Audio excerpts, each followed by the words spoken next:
Well, welcome to Lanark County, Dr. Matt Strauss. Thank you. I hope I pronounced that correctly. Perfectly, yeah. Okay. Matt is welcome to Lanark County. Welcome to my home here just outside of Perth, Ontario. And to join me in a good conversation about some of your thoughts, some of your experiences and observations during the last 4 months of COVID in Ontario. For the people listening and watching, Matt is a physician and a critical care physician at at two hospitals in Ontario. Spends his time bouncing between a couple of hospitals, I guess. So maybe we'll start just, Matt. You've been very active and outspoken on some of the social media platforms about your concerns and observations. So maybe start off. What do you think of just a general observation of what's been happening in Ontario in healthcare with COVID? I think from the very beginning, what struck me about COVID-19 is that it is not an equal opportunity disease. That there are very stratified risk groups of people who are more or less at risk. And initially, so in March, this was clear from some Chinese data. It wasn't obvious whether the pattern would be repeated in North America and Europe. So I understand some amount of panic and uncertainty. The Chinese data showed that folks under 50 are very, very unlikely to die of COVID-19. And so you can go back on my Twitter as early as mid-March. I was saying the most important strategy to combat this that we could take is to protect the vulnerable. I tried to get protect your elders to trend. It didn't trend. And so from the very beginning, it seemed, well, insane's a hard word to use, but a little bit insane that we were putting restrictions on everyone and depriving people of their livelihood, depriving children of their education, when they may or may not have been vulnerable to this disease. And it seems to me that had we focused public efforts on protecting those segments, so people in nursing homes, plus, folks over 65, folks with important medical problems, if we had taken all of that, the $300 billion of federal deficit that we now have, and put that into protecting those folks, I think we would have had far fewer deaths and far less panic, anxiety, misery among folks who weren't as vulnerable. Right. Well, I think, without a doubt, we've seen the consequences. And you were talking about this early on. And of course, the data has revealed exactly that, the vulnerable people, and why the substantial death rate in long-term care. But also part of that was a number of government policies that, in my view, actually amplified the danger and the risk to the vulnerable group, people in long-term care. We saw a number of examples where hospitals were refusing to admit residents from long-term care who had symptoms of COVID. We saw many of the hospitals move out a significant number of ill patients into long-term care to ostensibly to create further surge capacity in the hospitals. So well-intended policies, but really adding to the risk factor in long-term care. One of the ones that I thought was also really strange was the government's policy not to allow residents in long-term care to leave. And because we had so many people who were out of work, at home, and now had the time and the capacity to care for a loved one. But the government made sure that those people stayed in those long-term care homes. And, we've seen, that that high death rate in our long-term care homes, of course, has been duplicated in most jurisdictions, and most of the jurisdictions had some very similar policies. Yeah, and moreover, beyond merely the death rate in long-term care, I'm more and more sensitive as I age and as I spend more time practicing medicine about quality of life concerns. You haven't started aging yet. I can tell you that right now. I've been in practice. This is my 8th year. I think if you ask somebody who is 89 in a long-term care home with multiple disabilities, who knew they didn't have necessarily a lot of time, COVID or no COVID, would you like to spend 4 months isolated from your family in order to not, to improve your chances of not getting it, or would you rather just spend that time with your family? I know what I would choose. I know what most of the elders in my family would choose.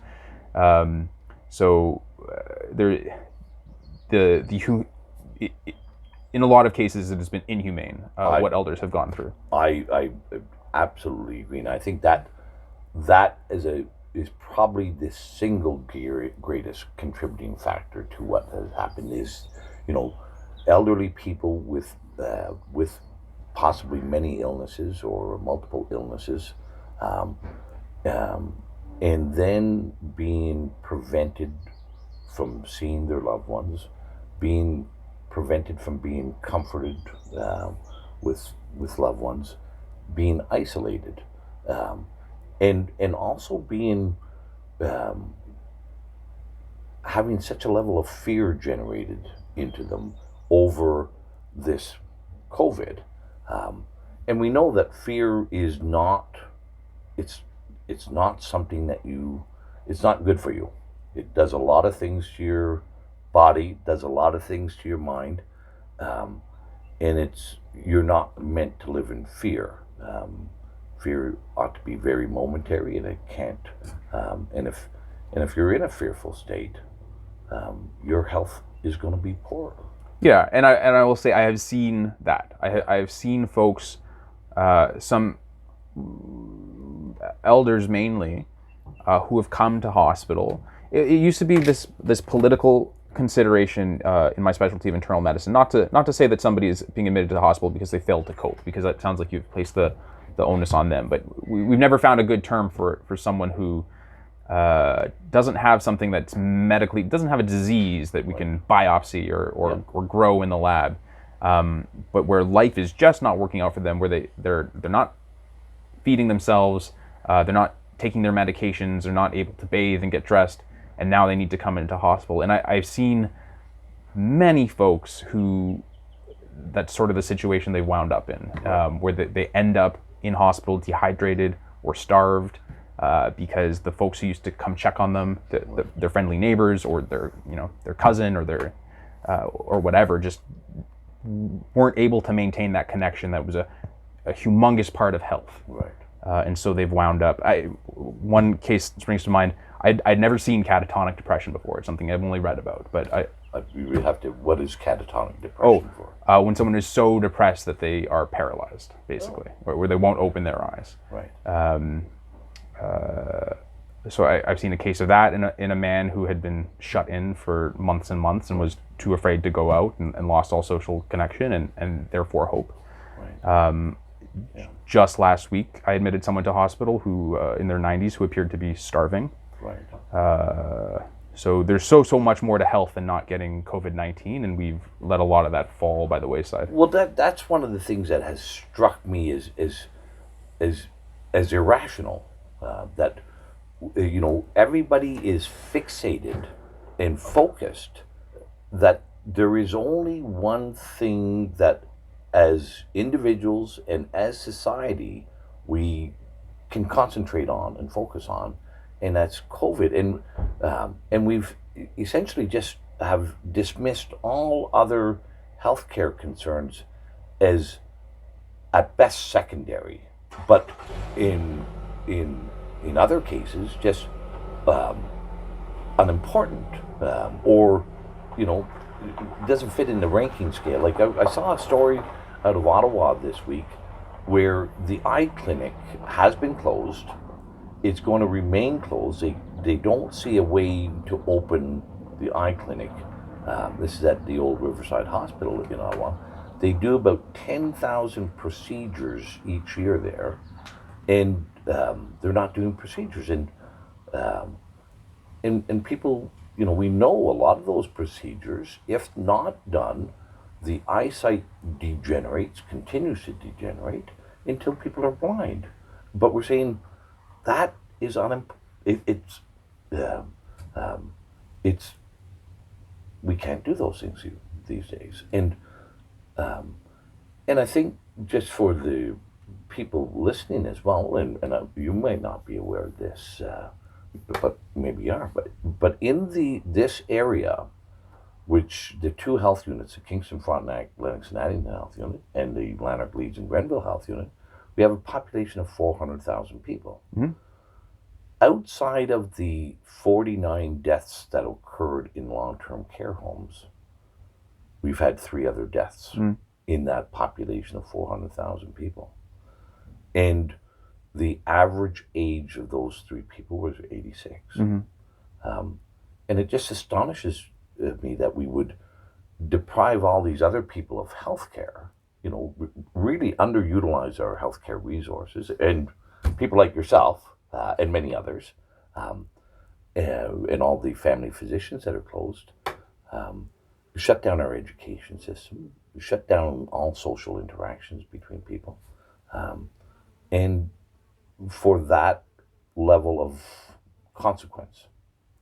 Yeah, I imagine that if you asked the 3 people who unfortunately succumbed to COVID outside of long-term care in this region in their 80s, would you want all of the children to be sent home from school to save your life? I think most of the 85-year-olds that I know would say, no, I've had a good life. Like, please do not shut in all of the children in my region on my account. Yeah.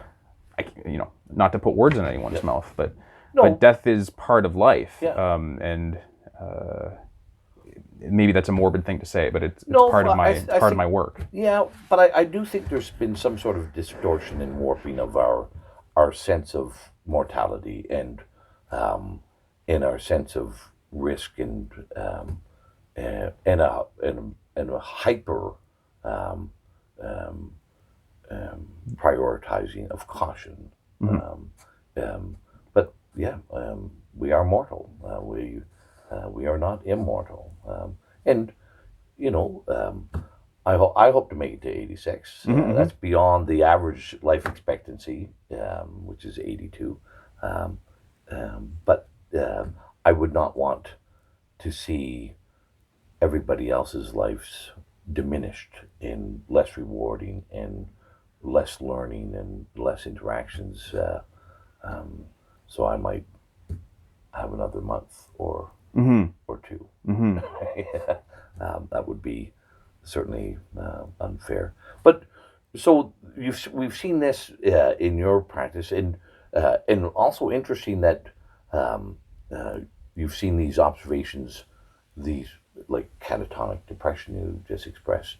These are with people who are not tested positive for COVID. These are how would we say consequential tragedies. Yes. And what's your sense of how that is impacting on our society, the consequential tragedies of this? I think, more broadly, our society, if you broaden that to include the United States, where I think less now, but 3 weeks ago, multiple U.S. cities were on fire. Yeah. And this might, I don't want to be melodramatic, but not a lot of people know that the Nazi Party in Germany was founded at the end of the Spanish flu pandemic, in the last months of the Spanish flu pandemic. And I do understand that in social science and psychological literature, there is a fairly well-established link between infectious disease and authoritarian government. That concerns me. So I think all the things that protect our democracy and our open society, trust in each other, open communication, all of these things I see being corroded by this disease and the response to it. So I think that the more time we spend shut in our basement, not engaging in commerce, and I don't. It's not the money part of commerce. It's the engagement. It's the interaction. It's the I've asked you to do something. You've followed through. Now I trust you. Here I pay you on time. All of that forms social cohesion, and when that institution of the market is corroded, I think we're going to have less social cohesion, and it has struck me at certain points in the last few months that it feels like the United States are coming apart at the seams. Less so here, but I don't think we're immune from that kind of process. No, that's interesting. And that is part of what I'm seeing here is this. As we've diminished our democratic institutions, our legislatures, our parliament, and as we've put elected people into a secondary role in public policy making, we've also encouraged this really. People have lost confidence in one another. Without a doubt, there is. I've always believed and understood and confident saying that we've always lived in a really, really nice place here in Ontario, where it was safe, it was orderly, it was peaceful. You could have faith and confidence and trust in people to be like yourself. But now we see the numbers of people who are contacting my office or contacting authoritative bodies and complaining about people that somebody's not wearing a face mask properly, or somebody's standing too close to one another, or somebody's not within this authoritative bubble. And that 10-person bubble is one that just I find absolutely bizarre. But people aren't seeing what is happening to our society in this, or we're not speaking about it. And I find this a real dangerous path we're on of stoking fear of our friends and our neighbors. That they have to be masked, I have to be masked. We can't be too close. There's. I don't think this is intentional in any fashion. I think it's just an unseen consequence where we're seeing each other's as problems and more adversarial and more animus developing, and it's I think it's very dangerous and very hurtful for what's going on for our society. Yeah, and that's my major concern with masks, and I don't have a strong position on masks. As we mentioned, it's not a body of literature that I really delve deeply into. But in any discussion on masking, similar to when they were talking about the niqab in Quebec, and there were arguments on either side, but one of the arguments that the people who ended up banning the niqab in Quebec had was, we want to see your face so that we can see who you are, so that we can communicate properly. And now I don't know how many lives masks could save. I don't know how many they could cost, though, if we stop looking at each other in the face and having frank discussions and knowing who your neighbors are, et cetera, et cetera. I think there is that element which is not being discussed as well. We know our communication is, in large part, the greatest amount of our conversation is not the spoken word, but our body language, our facial expressions, the humor or the grin or the a mask diminishes substantially our communication skills. And I think in these days of such a polarizing community throughout Ontario, the last thing we want to do is diminish our communications any further. And I don't see masks as having much, if any, benefit in um, the, the spread of or the transmission of the virus. The literature that I have read and seen, um, we know respiratory viruses are more prevalent and easier to transmit when you're in enclosed areas. Yes. We know, and this is regardless of what it's, if it's a respiratory virus, that's my understanding. Enclosed places where and drier or less humid air, and the virus can be contained, and so. And as Dr. Evans from Kingston Health Sciences recently reported, he said that we need um, very close proximity to one another for the virus to transmit. You need to be in enclosed places uh, for an extended period of time, and not minutes or not even hours, but a very lengthy period of time.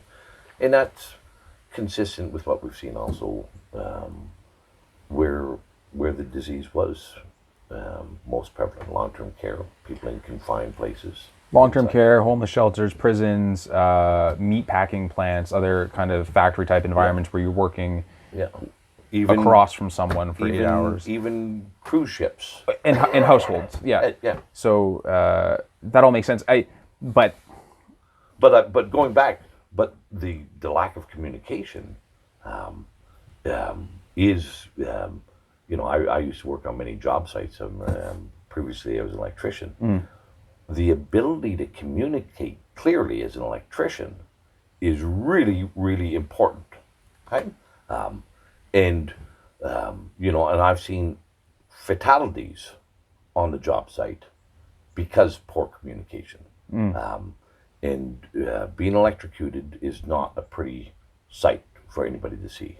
And like whatever it is, it seems like we've lost a sense of proportionality, and we've also lost any sense of flexibleness. That everything has to be rigid. Like you must stay in your home.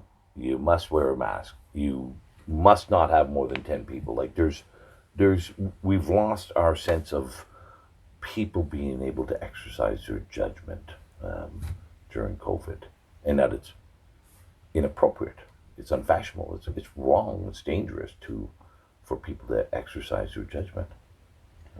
yeah, no, it's very interesting. So when I started becoming outspoken about this, I've been writing articles for the Spectator in the UK, and tweeting about them, and I got some amount of blowback, which I understand disagreement. I understand people disagreeing with me.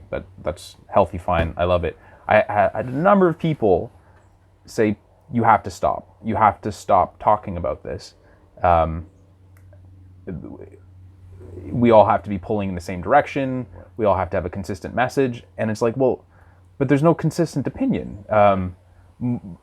Most of the docs that I work with, many of the nurses, are of my mind generally on these matters. I frankly also think many of the public health folks are of the same mind as me. And it seemed like, is there a less pejorative way to put this? Shrieking busybodies on social media have really set the agenda here. So I recall in mid-March, there were people on Twitter, some of whom were physicians, shrieking at public health, "Why haven't you locked us down yet?" Yeah. There's this famous picture of Patty Hajdu. Sorry. The federal minister. The federal minister of health, at kind of Public Health Canada, all in a big group photo. I think it was like on March 20th or something like that. And people were shrieking at them, "Why are you in close contact?" And it's like, well, you're not. You're wanting to demand that the experts have your opinion, and then you want to be able to say that it's expert opinion. And it's like, but I'm an expert.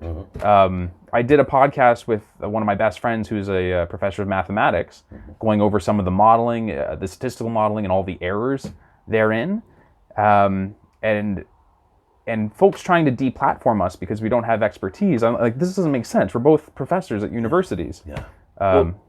Listen, I think that's an important part of this whole puzzle to peel it back and begin to understand what's going on, because we're seeing this.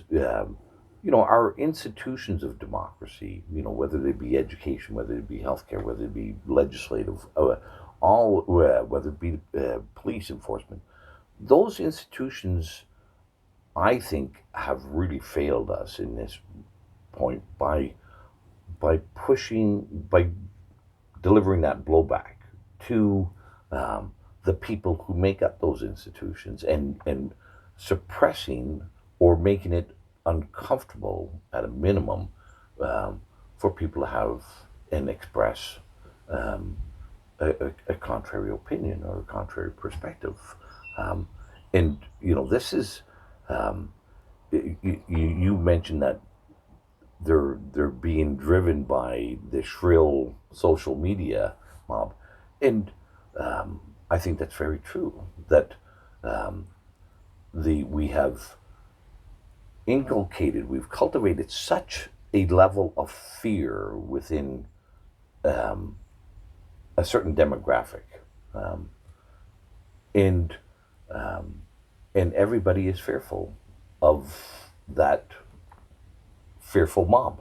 And I've talked to some of the real thoughtful people, real thoughtful journalists in the Queen's Park Gallery and other mainstream media institutions, and they are also, they have said to me explicitly, I cannot write a story that is contrary to the prevailing narrative. The backlash on our social media platforms will have me fired. And this is astonishing that we're not speaking truth. We're not speaking truth to power. We're not conveying a sense of understanding because we're fearful of the people who we've made fearful, and we just Right, exactly. and we're in this positive, it's a negative, but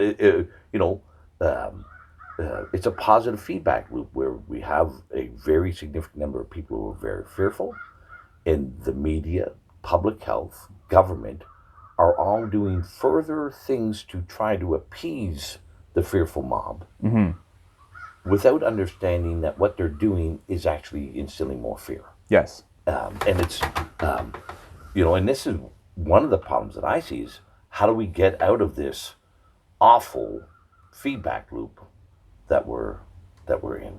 So one of the things I've been writing about most lately is the state of Georgia, which was the first U.S. state to reopen. Yeah. And has not had the catastrophic skyrocketing death rates that we were assured would happen. So, and I don't know if you had seen that piece. Yeah, that's it. But so there were these publications like the New York Times saying Georgia screwed up, the Washington Post saying Georgia's America's #1 death destination. Yeah. And these pieces are from 2 months ago, at least, and it just hasn't happened. So I think the proof is going to end up being in the pudding. Yeah.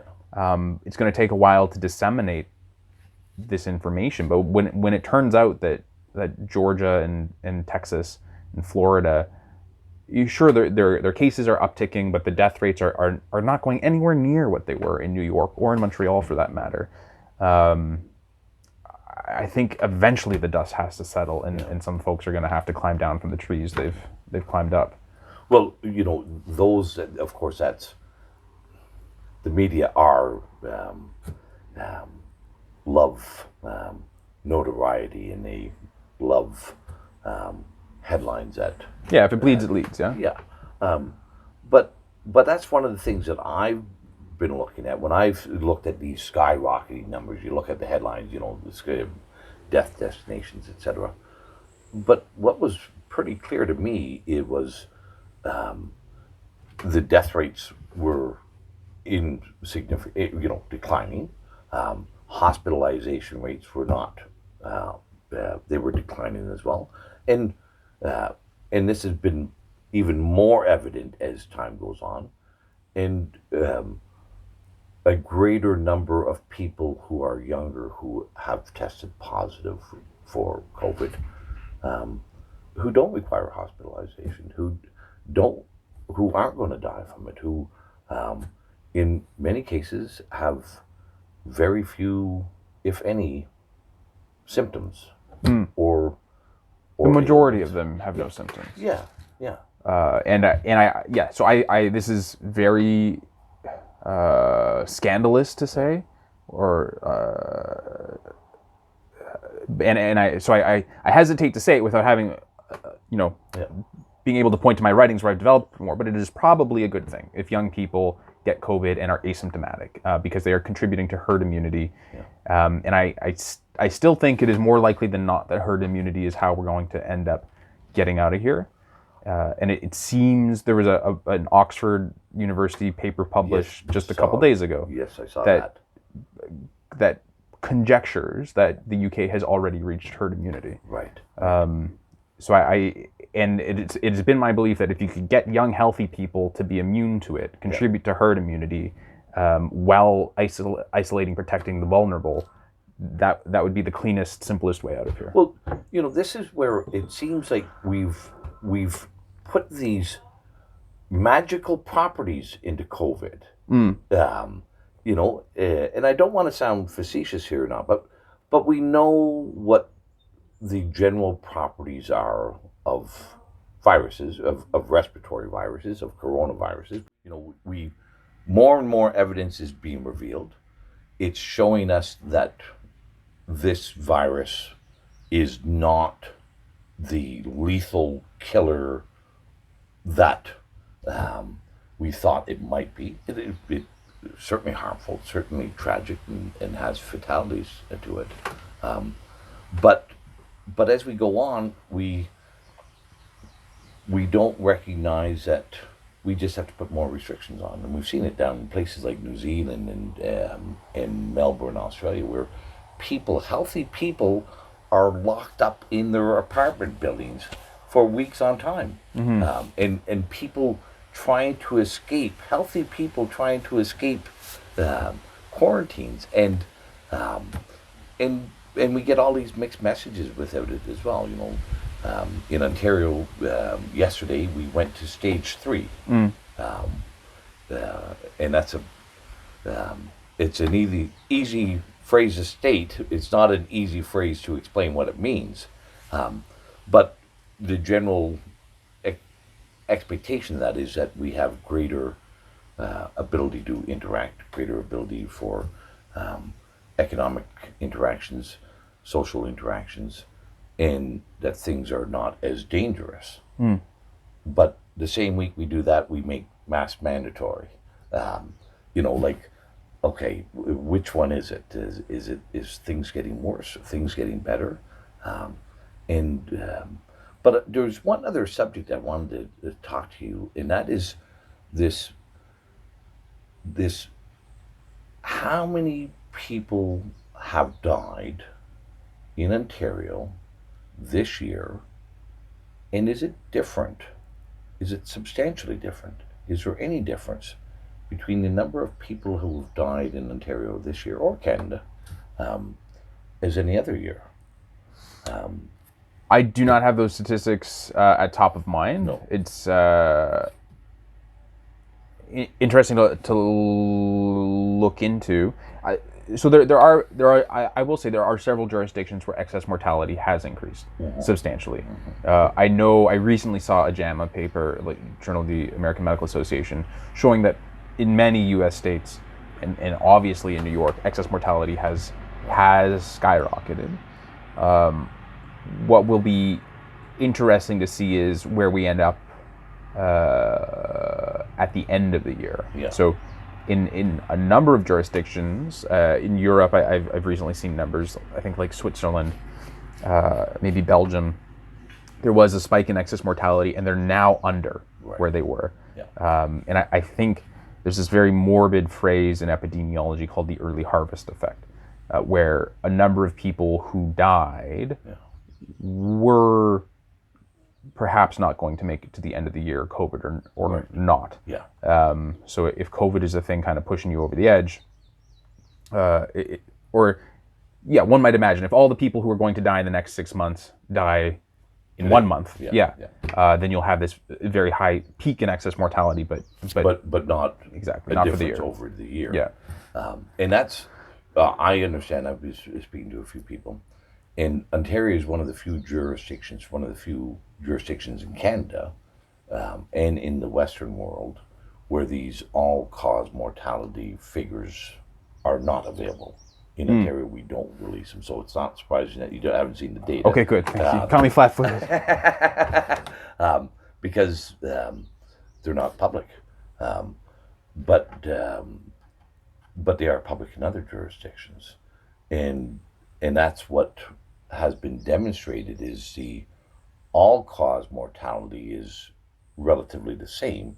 There was a spike during the lockdown, a very significant spike, and then jurisdictions now with fewer mortalities.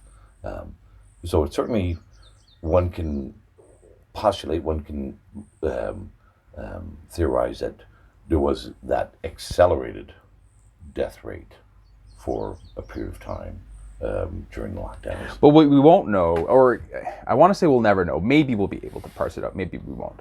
If there was a spike in excess mortality during the pandemic, just say in April and May, we don't know what percent of that was from the lockdown and what percent of that was from COVID per se.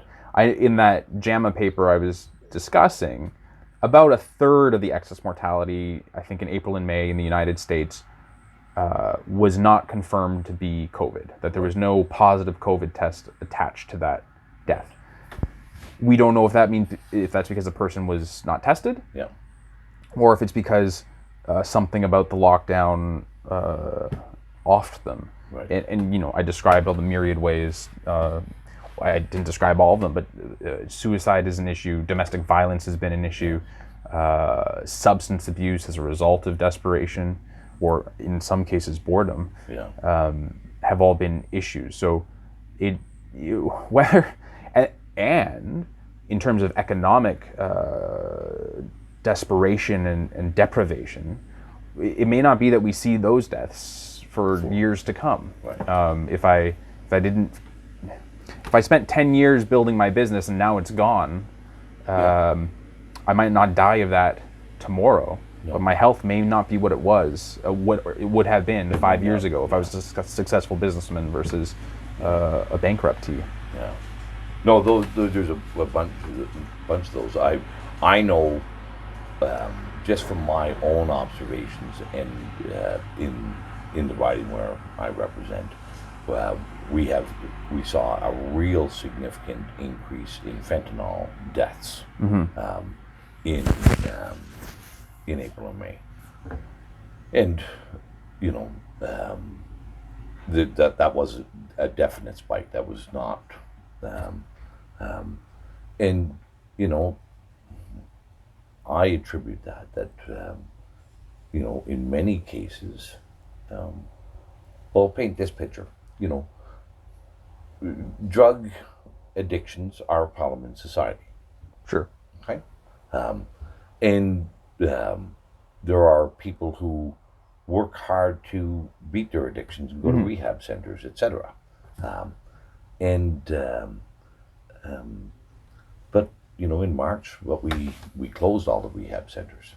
That was another part of the lockdown, and we also gave a lot of these people $2,000 a month, and they weren't allowed to work. And I said, you put all those factors together, somebody who has been fighting or struggling with addictions, who now isn't occupied in gainful or productive employment, but has money,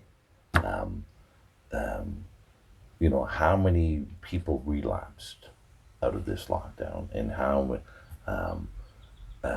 many of those tragedies happened? And of course, we're not tracking all these numbers. We're not tracking the consequences. But I've seen it here that certainly, and I think we also won't see the effects of rise in alcoholism or other drug addictions and whatnot for quite some time. It'll be years or decades before all those things will be measured. But I think at the end of the day, our institutions, our parliaments, fail to recognize the consequences of all these restrictions on people's lives, and fail to take into account. I believe it was reckless, and it was a failure not to take those things into account before we created the policy. Well, yes, or at and least modify them after things became more evident. yes and no. I mean, I guess it's so complex. Health, society, the economy, all of these feedback loops. I can't predict. No. I don't know how much COVID has to be in the community before shutting down the restaurants makes sense, because I don't know how many people are going to die because the restaurants are shut down. I don't mean incalculably large. I just mean it's incalculable. Like, we don't have the capacity to do these kind of statistics.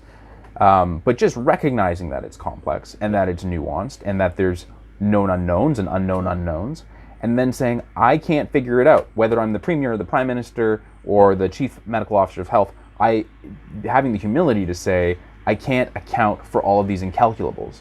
And then saying that we have a way that we sort that out in Western society for the last 600 years is personal liberty. Yeah. That you make your own risk assessment, I make my risk assessment. If I think that I don't want to leave my house because because I'm of this age and I have this, that, and the other thing wrong with my lungs, then I make that risk assessment and I stay home. Yeah. Or I decide that when I go out I wear a mask. Yeah. Or I decide that I'm going to be in my social bubble and I'm only going to embrace people who I trust not to have COVID.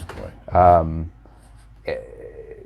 We've asking the chief officer, the chief medical officer, to make my decisions for me. It's kind of like a command economy, only it's command public health, and it doesn't work for the same reasons that command economies always fail. Well, but there's a little bit worse than that, in my view, is that we delegated that to the chief medical officer of health, who is somebody who has knowledge on public health.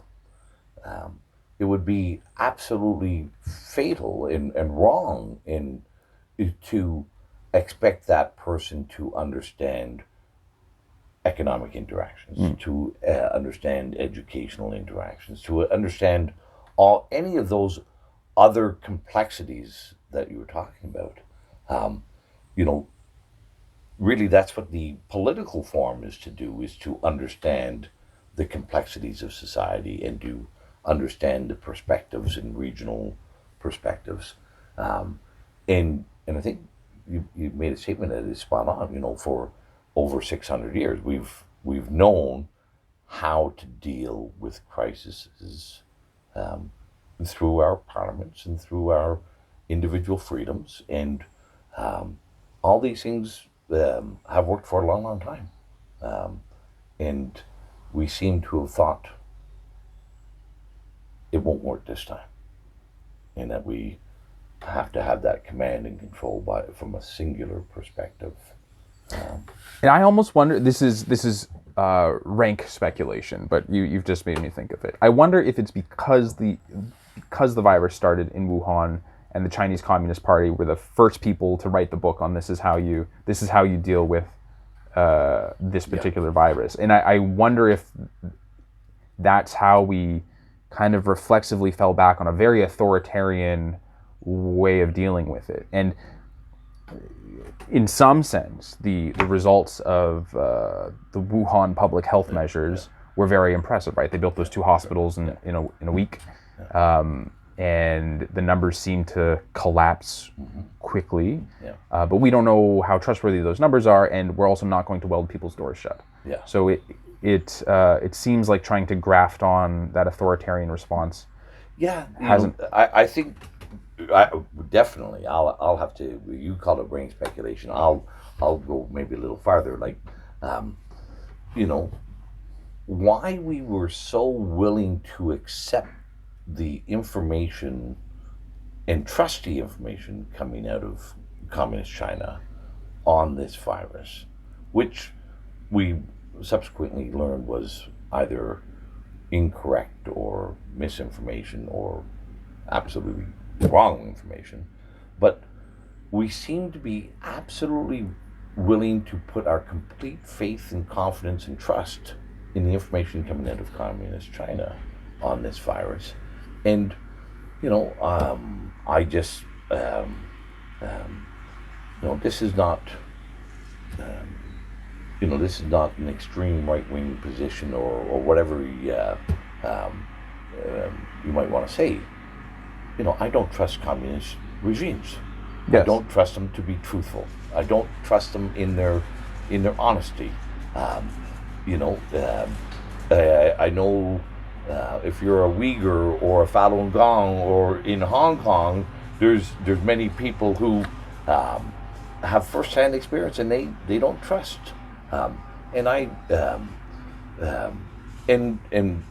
So we took that information. Like the one was the one that was stark and astonishing to me was as they quarantined Wuhan province, they were also saying that international travel was acceptable and not to worry about it. And Canada kept its borders open and a significant number of people from Wuhan province arrived here by plane, and other places around the world. And I just thought it's amazing that an educated, mature Western democracy like ourselves did not take the information with a grain of salt. I have not much to add to that, except that it's strange that, because the virus was in Asia first, the Chinese Communist Party was the first government to deal with it. But the next governments to deal with it were South Korea, Singapore, Taiwan, Japan, and they have all had remarkable success in keeping rates low, and none of them went through the sort of authoritarian lockdowns that we did. Right. I shouldn't say none of, like, lockdowns on a spectrum. Yeah. My dad's an airline pilot. He was in South Korea, I want to say 2 months ago, and everything was open. Right.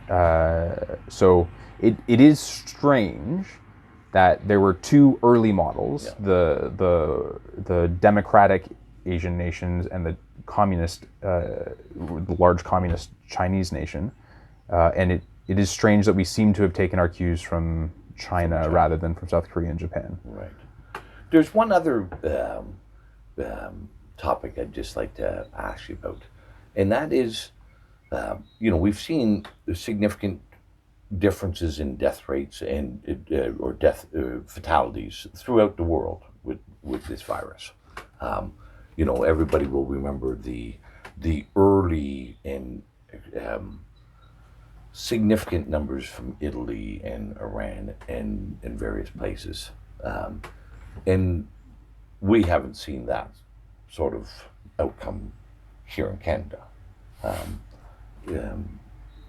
think I believe that we're about 8,000 deaths now countrywide.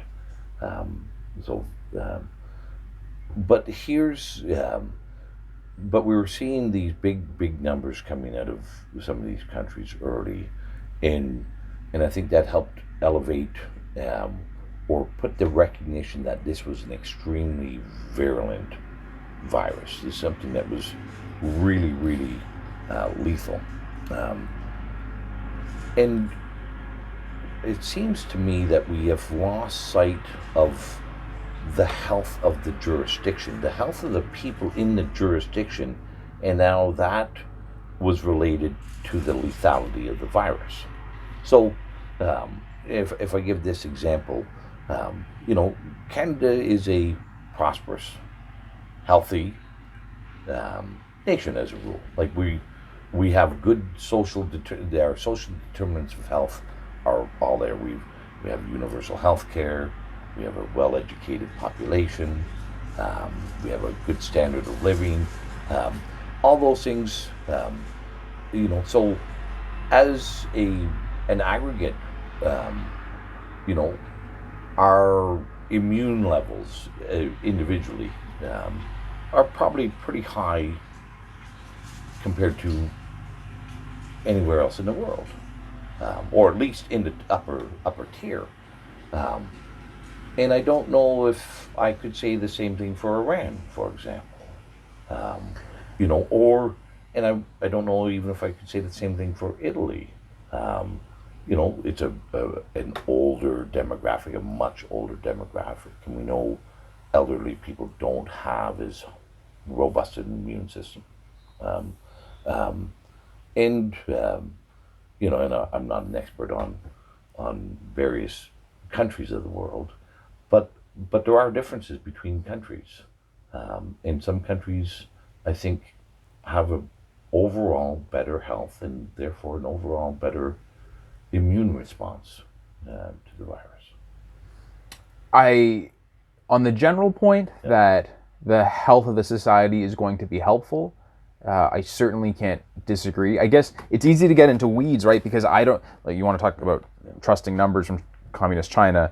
I don't know about, I don't have a good way to evaluate numbers coming out of Iran. Yeah. And then for every example, there's kind of a counterexample. So Belgium and Holland were hit rather hard. Right. They're very high standard of living, high quality of life countries. I think Japan and Germany are actually the two oldest countries in terms of median age of the population, and they both did very, very well. Right. I don't know if those are healthier old people than Italian old people. So there's a lot to. There's just a lot of complexity. I guess I have even to compare U.S. states takes a lot of work and weighing of these, and all the numbers are getting funneled through the same CDC. So yeah, it wasn't to say yes or no, but I think there was just we somehow have not taken that into consideration. Like I hear people saying we have low rates because we locked down. Okay. Right. Well, it's inscrutably complex. Like we're a vast nation. Yeah. Every time, one of my favorite things about Canada is when I get to the airport, I can do this. Yeah. Whereas many places in the world, such as New York City, are far more crowded. Yes. It probably has something to do with it. Oh, yeah. Population density, we know, is going to have a significant contributing factor. Yeah. And we saw that here in Ontario. Like, Ottawa and Toronto had far more cases, both in total and per capita, than Kingston or Minor County. Mm-hmm. There's a multitude of contributing factors, and for anybody to say, there's only one preeminent or predominant factor in this whole COVID story would be an oversimplification to a detriment of understanding without doubt. Yeah, I say this more for humor, but it's possibly true.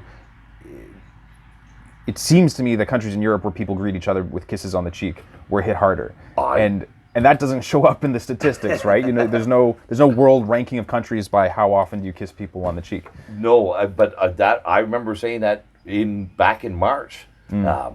Well, with Italy, I said, well, yeah, people greet each other by hugging and kissing, and densely populated, and people might say maybe not the cleanliness of the environment may not be to the same degree, but certainly kissing and hugging in that physical embracing is much more prevalent in Italy, and it would have absolutely had some sort of contributing factor to. One imagines. Not that I'm saying they should change. Never No, change no, Italy. But no, it's I get disappointed in some of this institutional pushback that we talked about earlier, and I see the institutional pushback is on these simplified narratives. The lockdown work. And this is and with and excluding those other consequences that we've talked about, and and again, just not even recognizing. Like, I think as a whole, we did very good respecting social distancing in Ontario, certainly in my area. People recognized that there was a danger, there was a risk, and took, I think, very suitable and ample precautions of keeping distant. Um, um, and we have flattened the curve. I guess this is the real end for me, is we flattened the curve. We didn't overwhelm our hospitals, far from it, or our healthcare system. And now we just don't know what the objective is. The objective was nice, clear, understandable, and rational. Even if you may not have agreed with it, it was rational, and it was clearly understood. Today, I have no idea what our objective is. It's mission creep. It's the mission was accomplished in early April. The hospitals in Ontario were not overwhelmed. The critical care unit that I work in, critical care units generally in Ontario, were not overwhelmed, and we were coming down from the peak. Yeah. And it took 2 months before we started liberalizing these lockdown measures after the mission was accomplished. And it's the same mission creep. When folks say, why are there still U.S. forces in Afghanistan and Iraq? Yeah. Saddam Hussein was executed a long time ago. Yeah. I think it's something similar, where we don't know how to climb down from this. Right. Well, listen, we could take a long time discussing COVID, and I think people do need to take a long time to discuss COVID, and to use their powers of deduction, their critical thinking, and get past maybe some of the headlines, get past some of the panic in the headlines. And I want to thank you very much, Dr. Strauss. Oh, thank Matt. you for having me. Yeah. It's been a pleasure. Cheers. Having you here at my home in Lanark. And I'd like to say to everybody, follow Matt on his Twitter account. He comes up with some lovely, interesting and thought-provoking commentary on what we're all facing. And it was just great to have you here today. I had a great time. Thanks. Okay.